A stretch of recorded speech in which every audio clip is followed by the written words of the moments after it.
Мы сейчас в подвале пограничного здания, которое мы отбили и сейчас удерживаем. Когда оно было под оккупацией, здесь находились заключенные, украинские военнопленные. Я волновался, что не успею попасть на войну. А когда нас завели в тот подвал вонючий, я понял, что войны хватит на всех. Я, в принципе, ни разу не был никогда военным человеком. Для меня это все было кодло идиотов, ходящих строем, отдающих друг другу воинское приветствие и чистящих снег.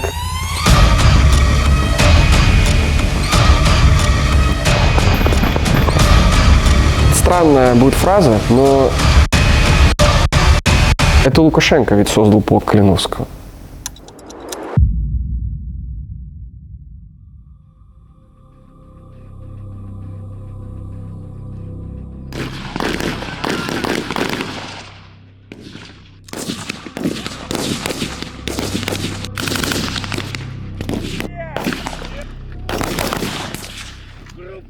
Я, в принципе, ни разу не был никогда военным человеком. Я был эгоист, младший ребенок в семье, большой индивидуалист, со сложным характером, с ярко выраженными желаниями свободы. Поэтому, если бы мне даже 5 лет назад сказали, что ты будешь на войне в армии, я бы просто покрутил у виска.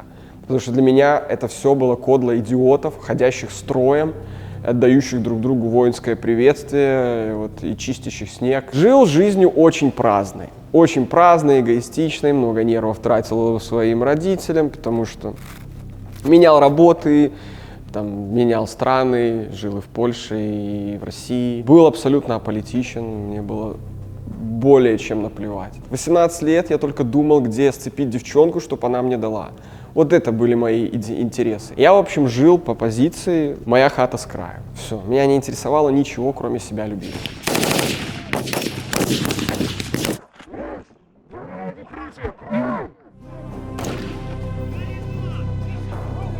Я сейчас на полигоне.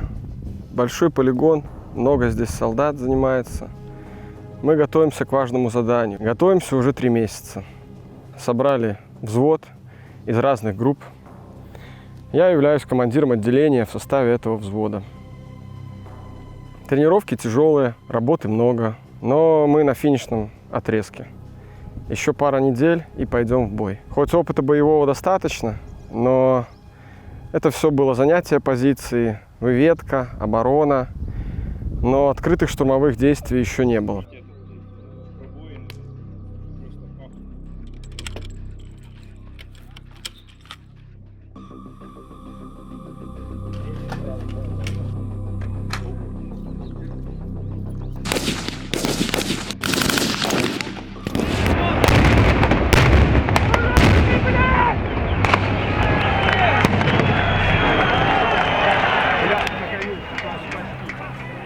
Участвовал в протестах, ходил с цветами. Я тогда по своей наивности думал, что человек с автоматом, если с цветами к нему выйти, тебя послушает. Особенно если вас много и цветов хватает. Но вместо этого заперли на Окрестино. Там я осознал еще больше, как устроен этот мир. После неудавшейся революции уезжать не стал. Принципиально решил остаться. Понятно, что был в списках, но как-то мне везло. Меня не закрывали. Несмотря на то, что когда вышел с Окрестина, я специально дал интервью, где лицо не прятал, потому что меня бесило, что они все в балаклавах. Я подумал, а я не буду.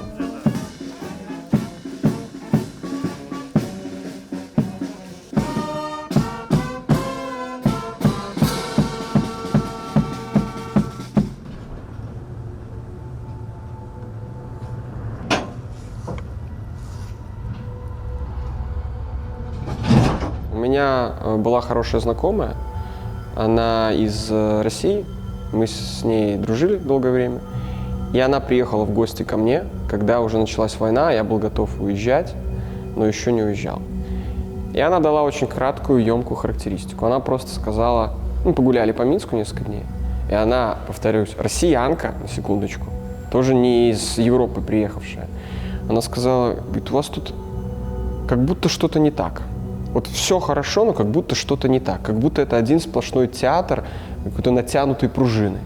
Вроде город красивый, аккуратный, рестораны, люди, все чисто. Ну, базовое вот это вот описание Беларуси. Вот. Но она говорит, ну, как будто что-то не так. Вот я лучше, чем она, не скажу. Вот ты находишься в месте, в котором что-то не так, как нужно. Что-то ужасное происходит, но оно не видно. И вот это ощущение, ну, в нем просто невозможно жить, невозможно существовать. А когда началась война, я очень хорошо помню вот этот день, начало. Я весь день сидел в доме и просто об этом, обо всем думал. И я уже к концу дня принял решение, у меня уже все сложилось, что я точно еду, потому что там было 50 на 50. Там не было такого, что я еду, потому что таким образом освобожу Беларусь, смогу вернуться. Там было такое, что да, блядь, сколько уже можно, сколько можно. Я не прятался и тогда от этих ОМОНовцев, я не буду прятаться и сейчас, и, потому что это все равно нас касается.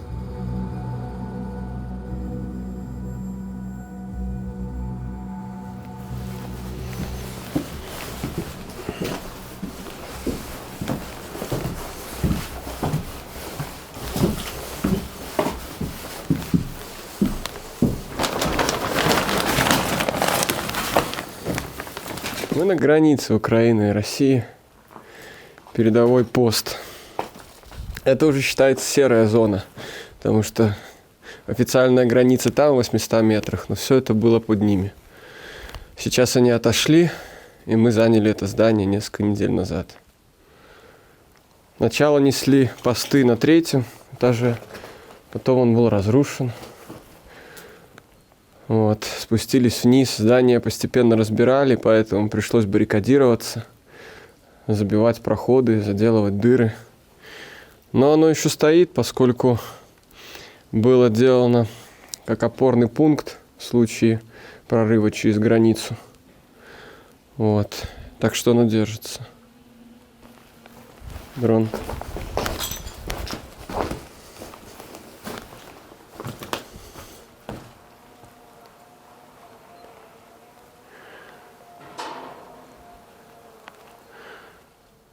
Похоже на FPV.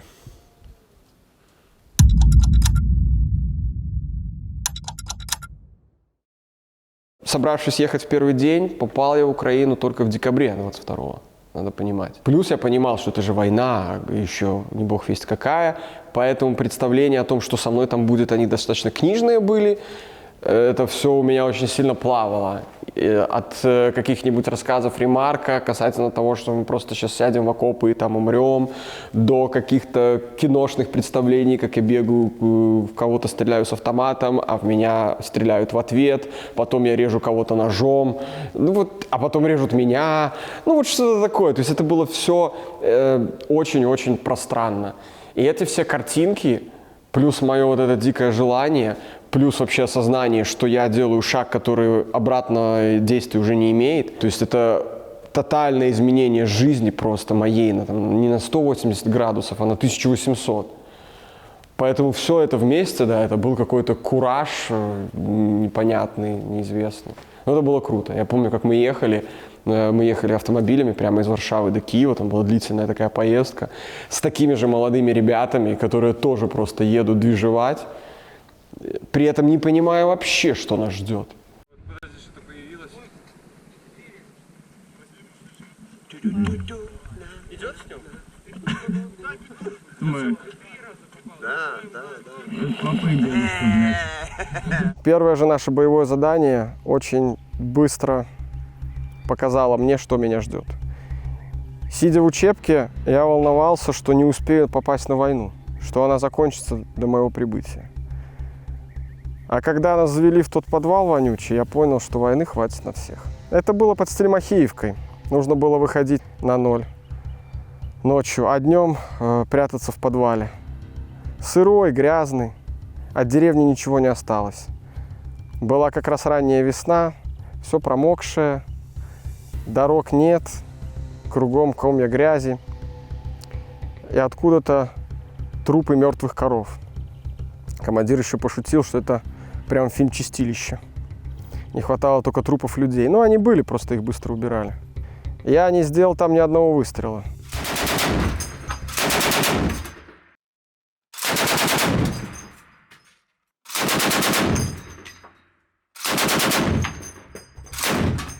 Мне позднее один американец скажет, что все представляют войну как что-то сексуальное. У тебя автомат в одной руке, в другой, вот, и еще третий где-нибудь сзади, и ты крошишь противников пачками. А на самом деле это пот, боль, усталость и перманентное чувство безысходности. По крайней мере, я столкнулся с этим с самого начала. Ну вот результаты танкового обстрела здания. Да, здесь люди получили ранения. Основное отличие в том, что скорость полета снаряда высокая, и ты не слышишь момент попадания. То есть летит он как пуля, а урон как от арты.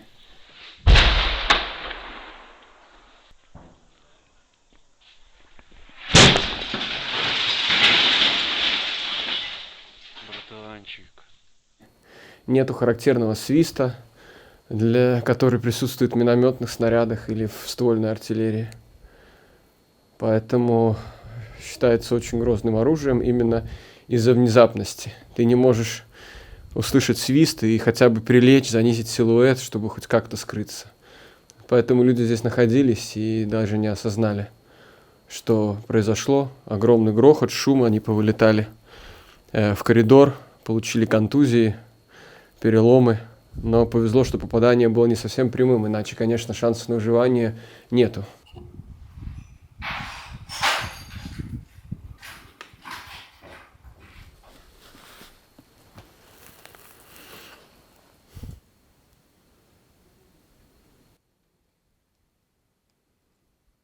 Человек, который находится на первой линии, имеет совершенно другое представление о тех, кто его окружает, совершенно другой подход к пониманию того, что он делает. Более того, ты в огромной зависимости от тех, кто тебя окружает, а они в огромной зависимости от тебя. Это формирует особый тип боевого братства. Я ни в коем случае не хочу сказать, что это отсутствует в других родах войск, просто наиболее остро и необходимо это стоит как раз в пехотной деятельности. Так получилось, что в пехоту я и попал, и там только на самой войне начал осознавать, что такое быть солдатом. Это наш Браунинг. Он почти работает. И мы пытаемся его починить. Прямо на нуле. Первый опыт был такой, он меня очень сильно приземлил. Но следующие опыты боевых действий, они были другие. Я просто начал осознавать, что это война не то что более широкая, это просто необъемлемое понятие. И Клещеевка была уже летом. Я вроде как был обстрелянный, но все равно еще такой достаточно малоопытный боец. И мы были тогда приквартированы к 3-й окремо-штурмовой бригаде. Это Азов, это просто легенды какие-то. Просто факт нахождения с ними рядом уже автоматически записывал тебя в движовых чуваков.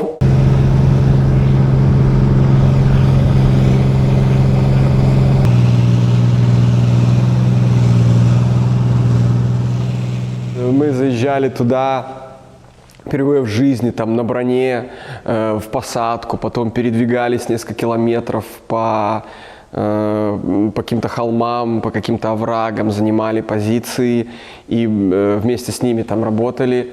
И поскольку ОШБ тогда наступала, вот, отбивали позиции, это же, когда ты в наступлении, это совсем другой кураж, совсем другая энергетика. И пускай там наш вклад был мизерный, но мы все равно чувствовали себя частью этого. Все было так быстро, так ярко, так ново. Но там же и начались первые травмы. Не физические, а больше психологические. Я получил дополнительную специальность пулеметчик и медик. И в один момент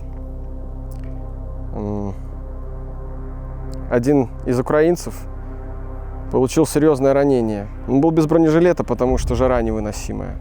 Вот его и прошило. Как назло, медиков вокруг не было. Только я и один мой побратим.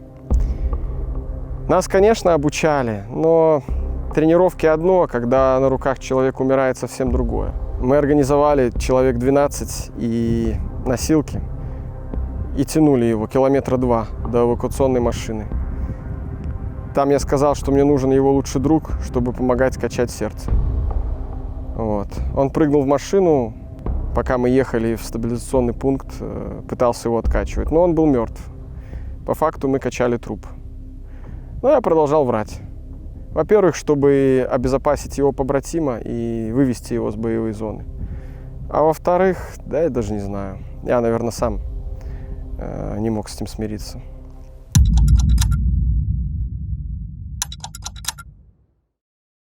Вот непосредственно подвал, где мы находимся 95% времени. Вот. За исключением только людей, которые на постах. Вот один из входов, мы тоже забаррикадировали его, чтобы не было возможности пробраться. Если даже будет сюда попадание, все это превратится в одну кашу, и пройти все равно будет невозможно. Вот камеры для содержания. Камера 2. Мы сейчас в подвале пограничного здания, которое мы отбили и сейчас удерживаем. Когда оно было под оккупацией, здесь находились заключенные, украинские военнопленные. Там записи на стенах, они вели календарь. Вот здесь тоже как бы когда-то они жили. Вот какие-то их остались тут продукты питания. Столы там, спальные места. Вот в таком состоянии.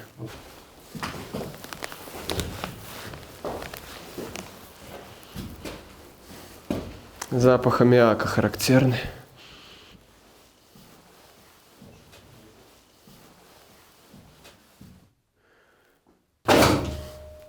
Господи, спаси и сохрани меня. Аминь. Отче наш, иже си на небеси, да святится имя Твое, да придет царствие Твое, да будет воля Твоя, як она на небеси, так и на земли. Хлеб наш насущный дай нам. Сегодня оставь нам долги наши, как мы оставим вам, должникам нашим. И не веди вас в искушение, но избавь от лукавого. Аминь. Бог есть, помоги мне, пожалуйста, Бог, спаси и сохрани меня, все святые. Аминь. Да. Защита. Украинские пленные здесь содержались, в этом подвале, и надежду не теряя, писали, молились. 3 камеры со списком по каждой камере. Вот. Возможно, даже разные условия содержания были, потому что та камера выглядит получше, а в той мало места, похоже на карцер. Бутылки с мочой, стойкий запах аммиака. Вот. Даты соответствуют. 2 месяца перед контрнаступом. Что стало с ними, конечно, неизвестно. Почти прямое попадание авиационной бомбы.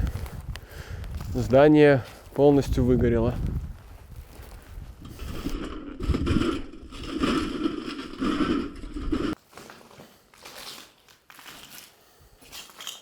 Здесь были здания, здесь люди пересекали границу, здесь ездили люди в путешествие, здесь встречались родственники, в этом ресторане отмечали свадьбы.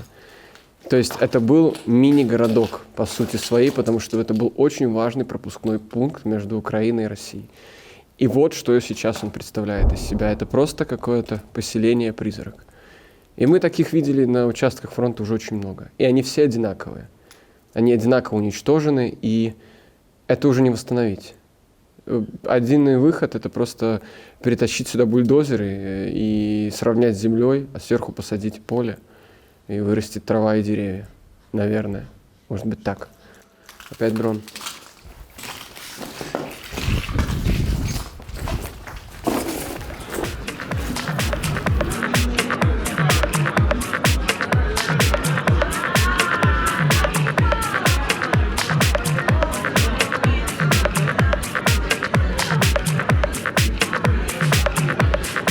Я бы хотел сказать, что у меня есть куча разных хобби, которыми я так сильно увлекаюсь, но единственное моим хобби в Украине были женщины.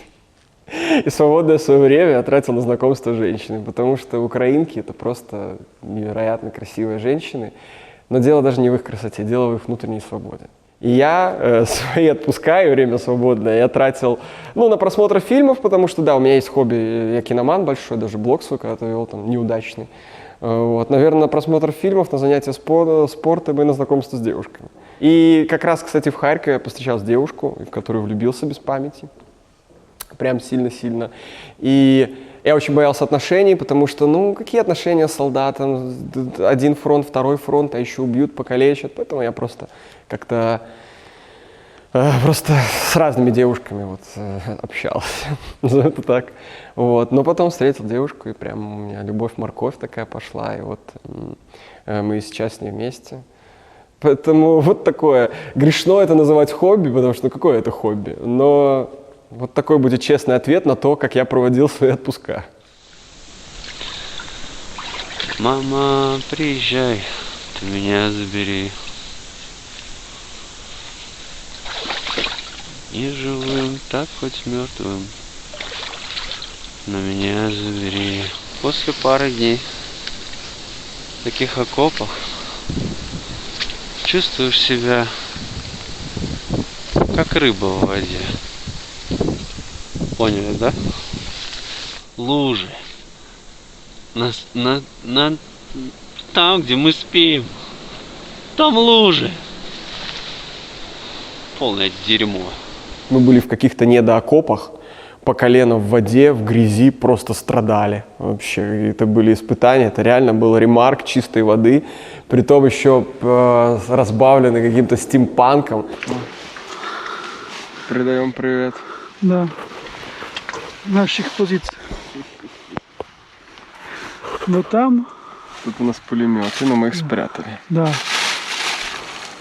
Это секрет. Секретное оружие. Да. Ты стоишь в дерьме, в какой-то луже грязи, по тебе там стреляют редко, периодически какие-то минометы, но при этом у тебя навороченный автомат, у тебя планшет, GPS, какие-то крутые прицелы, все это измазано грязью. И ты все так же греешься об последнюю горелку с последним газом, чтобы не замерзнуть, ешь там какую-то консерву, окруженный этими гаджетами, и там снова мы окунулись в эту тотальную безысходность, только в большем объеме.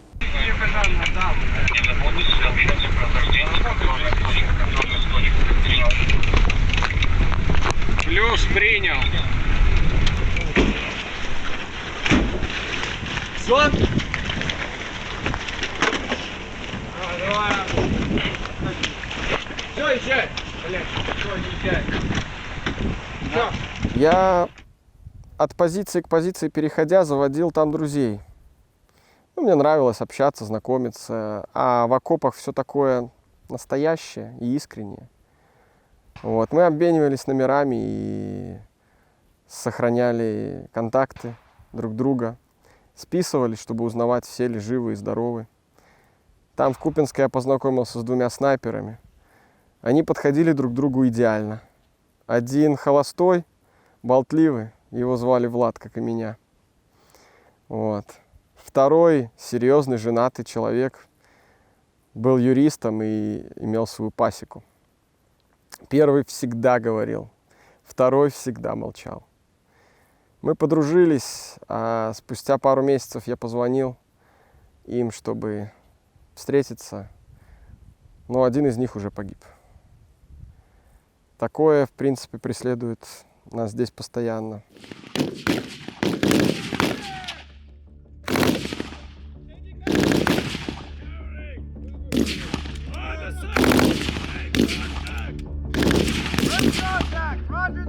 В нашем подразделении командир группы – это не только человек, который принимает решения непосредственно в бою, человек, который следит за дисциплиной, отвечает за своих солдат, но это и человек, который принимает непосредственное участие в планировании будущей операции. А это очень важно. Это совсем другой объем работы. И это не постесняюсь этого слова, отдельное образование, не навык. Мне повезло, еще под Клещеевкой я познакомился с одним иностранцем из Канады. Он как раз занимался в канадской армии планированием пехотных задач. Майором был в течение 15 лет. Потом все бросил и приехал в Украину.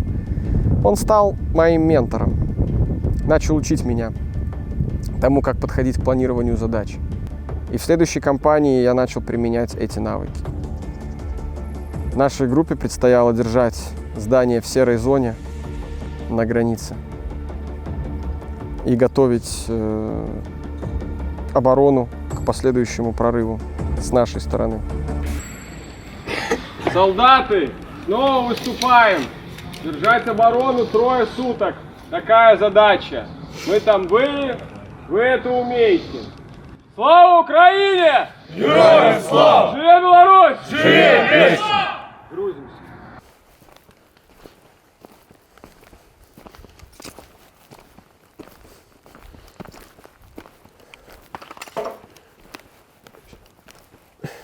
Ну вот, нарисовали флаг на плите, пока тут стояли.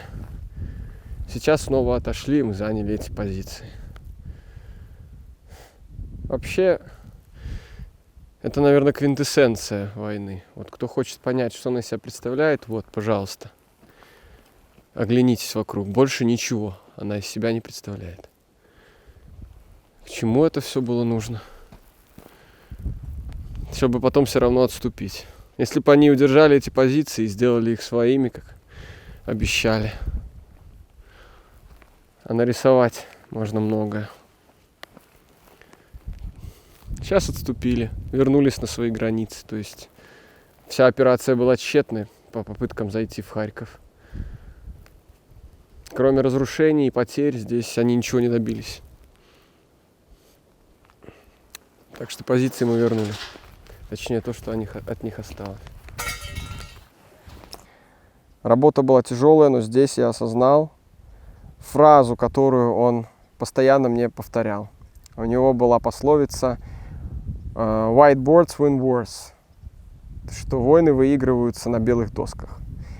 Я-то все еще имел представление о том, что главное, насколько хорошо ты перезаряжаешь магазин, как быстро можешь прицелиться и как слаженно твои люди совершают накат или перекат. Но, конечно же, самое важное – это планирование. Даже на самом маленьком уровне планирование пехотной задачи для группы, отделения – это то, на чем нужно сконцентрироваться. И если у тебя есть хороший план, то это 70% победы.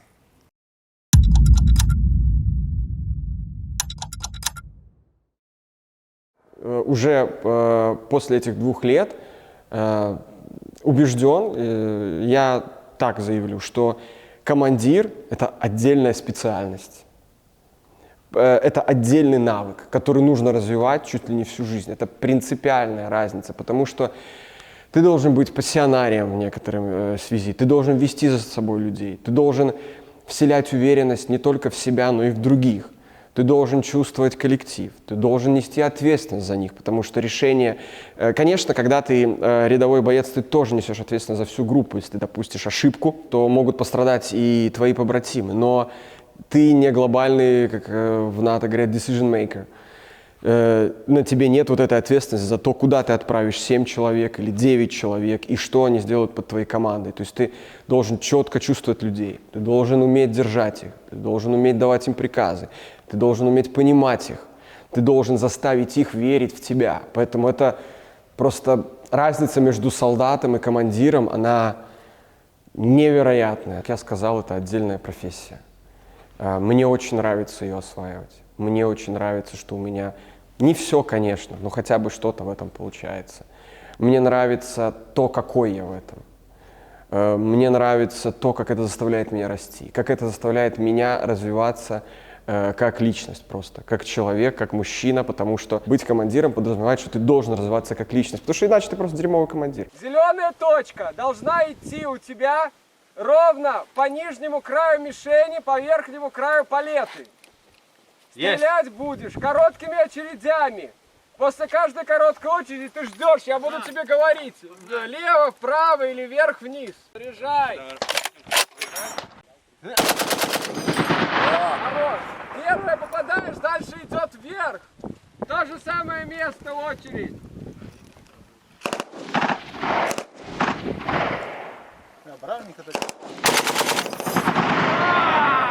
Убил его, блядь. Наша харьковская компания, во-первых, дала нам новый вызов. Еще никогда не приходилось держать оборону большого здания. В первую же ночь, когда мы туда зашли, там находились смежники, но оборона была не подготовлена от слова совсем. Противник сумел в прямом смысле постучаться к нам в двери. Противник подошел к вот этой части здания, тогда здесь еще были как бы двери и вход. Попытался проникнуть, не получилось.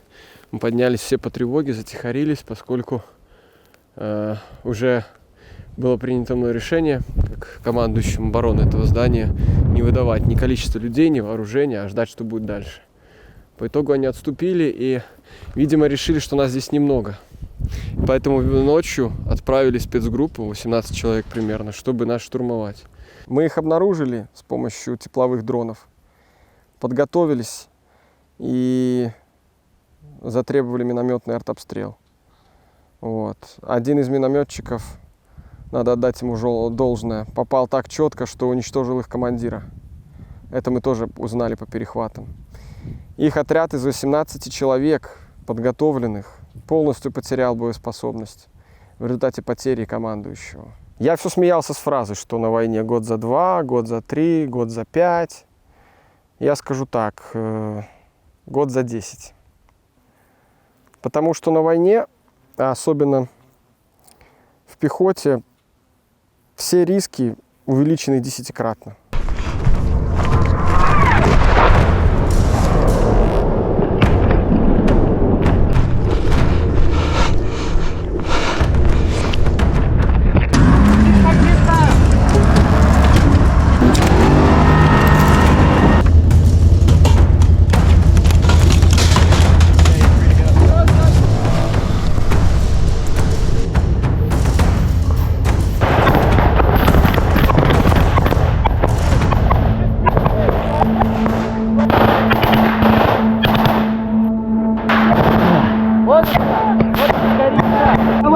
Давай, братан!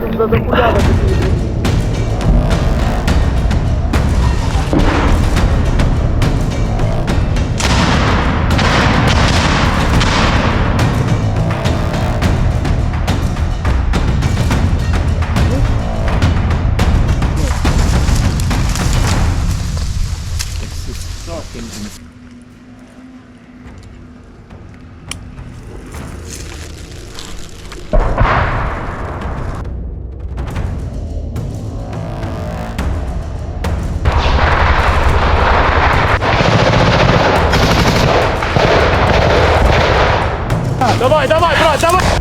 Давай, ебать!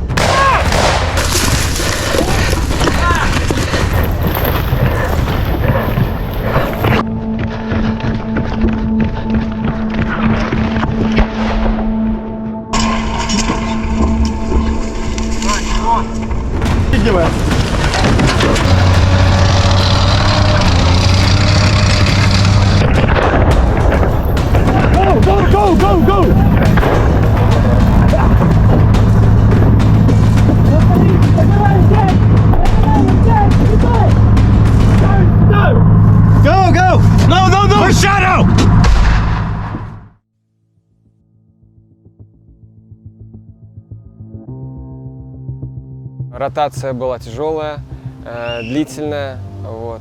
Но из изменений основных я могу сказать, что, во-первых, мы получили огромное количество боевого опыта, несравнимого с тем, что я лично и многие из бойцов переживали до этого. Мы стали увереннее в себе, а я стал увереннее, да и даже не увереннее, в 100-й раз убедился в тех людях, с которыми я воюю, с которыми я нахожусь рядом, с тех белорусах, вот, с которыми я непосредственно сражаюсь, как круто и какая честь быть с ними в одном строю. И это прекрасно. И мы стали сильнее, мы стали увереннее в себе после этой победы.